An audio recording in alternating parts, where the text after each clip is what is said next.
Hey guys, welcome back to Andy's Speed Shop.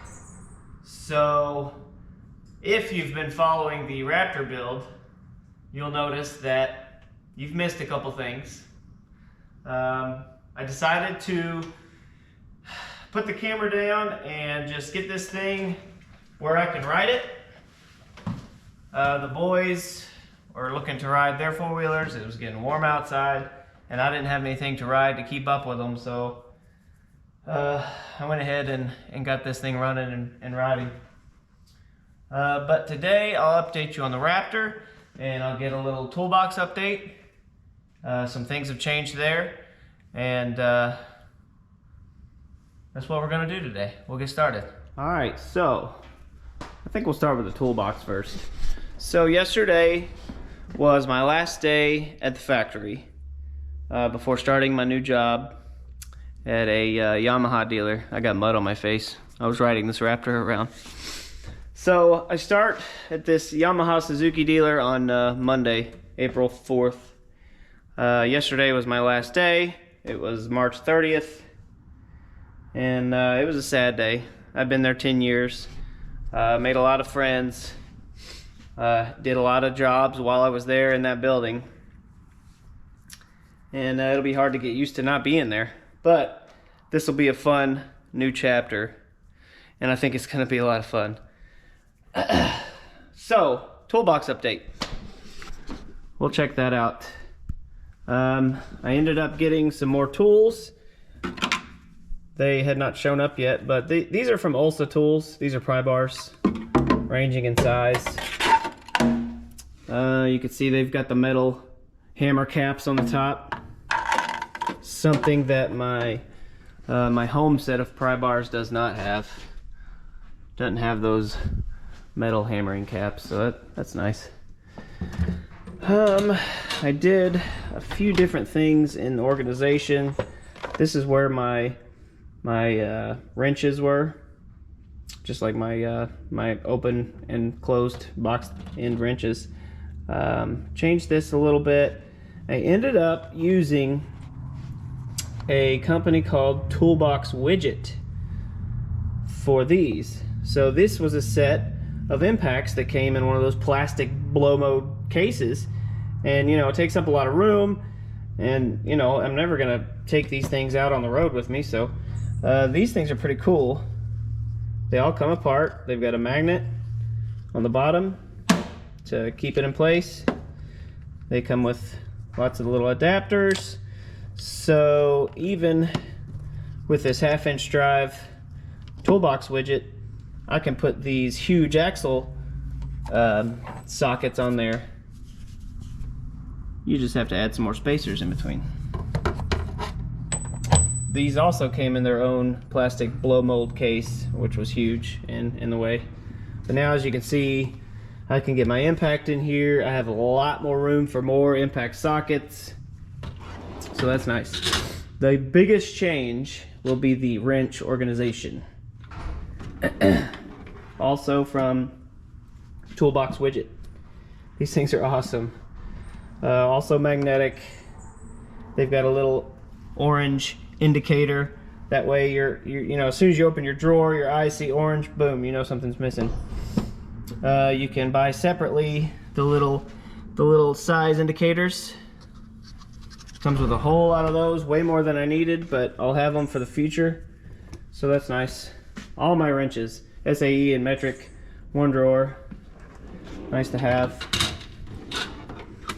I'm also using now Toolbox Widget's plier storage, because it's also modular.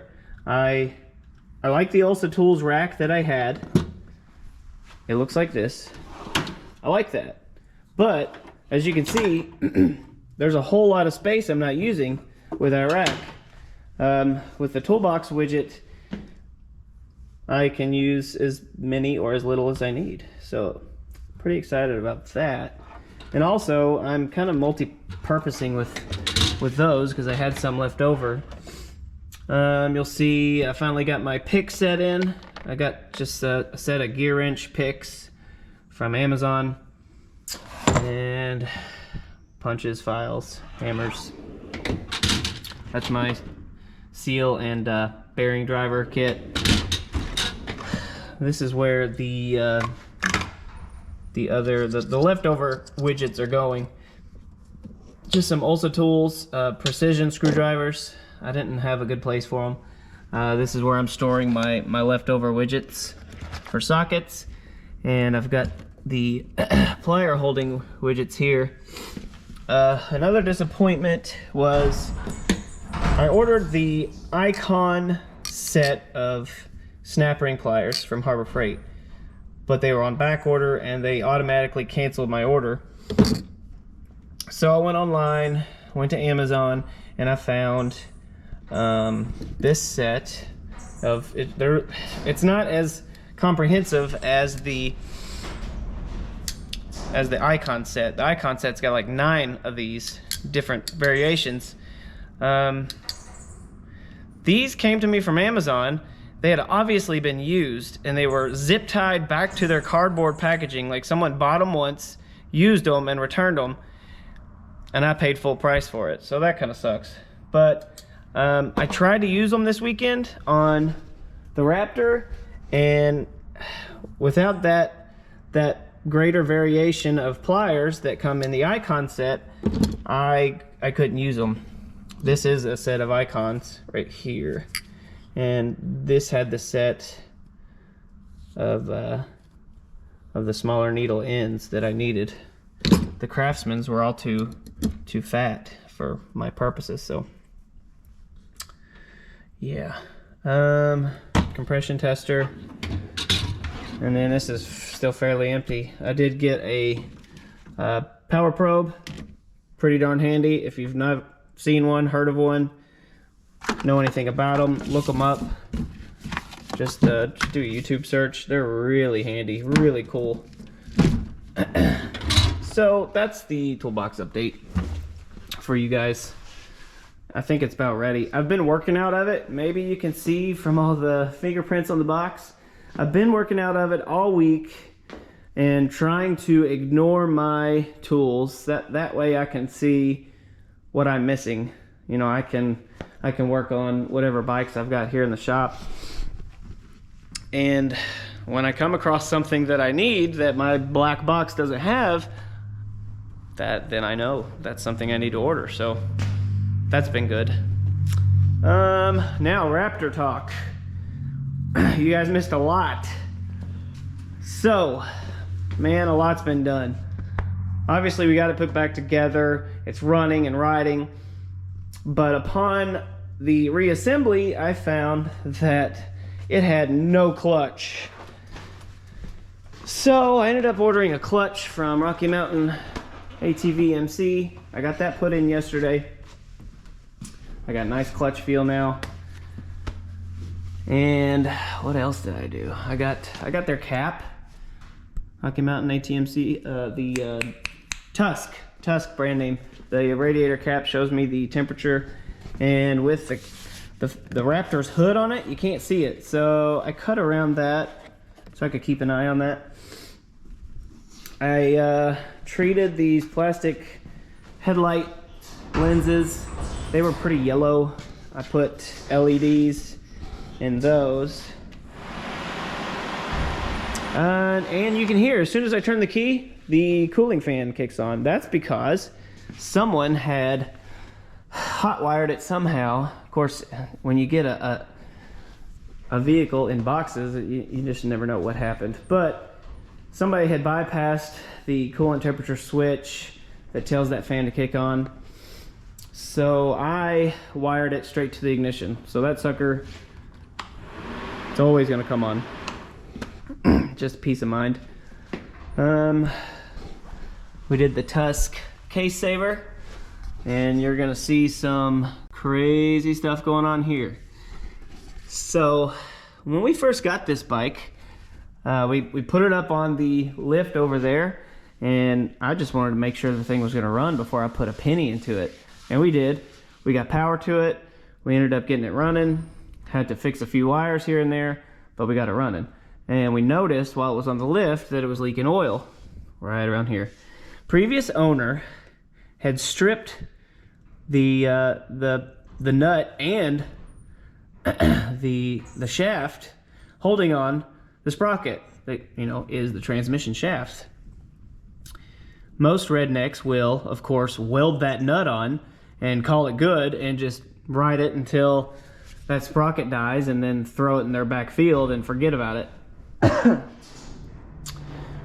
So this guy wasn't quite as redneck, but you know, it's still redneck nonetheless. So he drilled a hole through the transmission shaft with the idea that he was going to tap it and put a bolt in it, just like you see here, and that was going to hold the assembly together.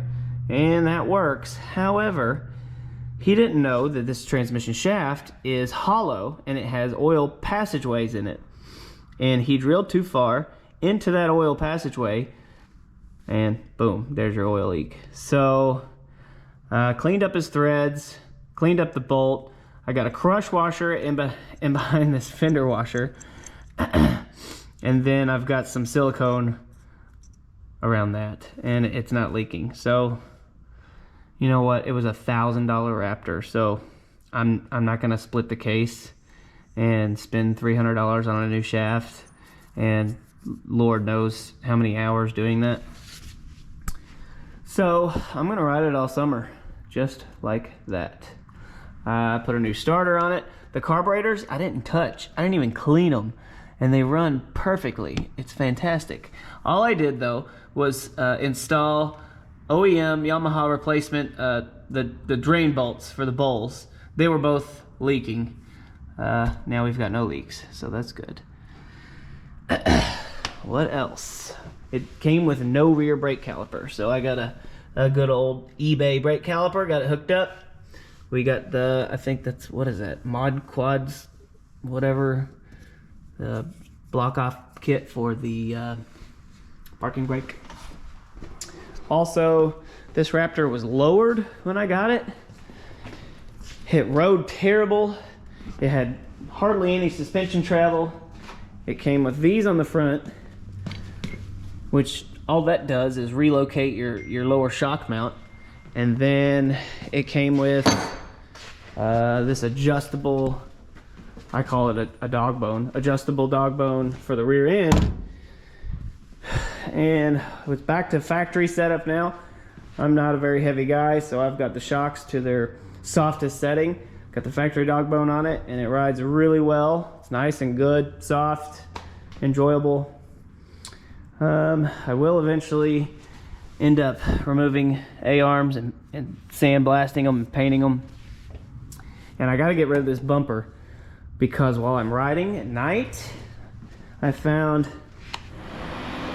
that those LEDs just reflect right back into your face from that bumper. It's obviously interfering with my headlight path. So I'm gonna look for an OEM Raptor bumper, and I don't want that one anymore.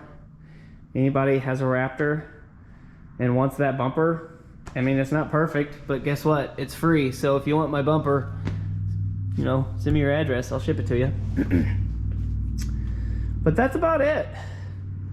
It's got an OEM style exhaust on it. It's not Yamaha, it's Caltrick, like Reman, not Reman, but aftermarket OEM style. And I took the baffle out of it, so it sounds pretty good.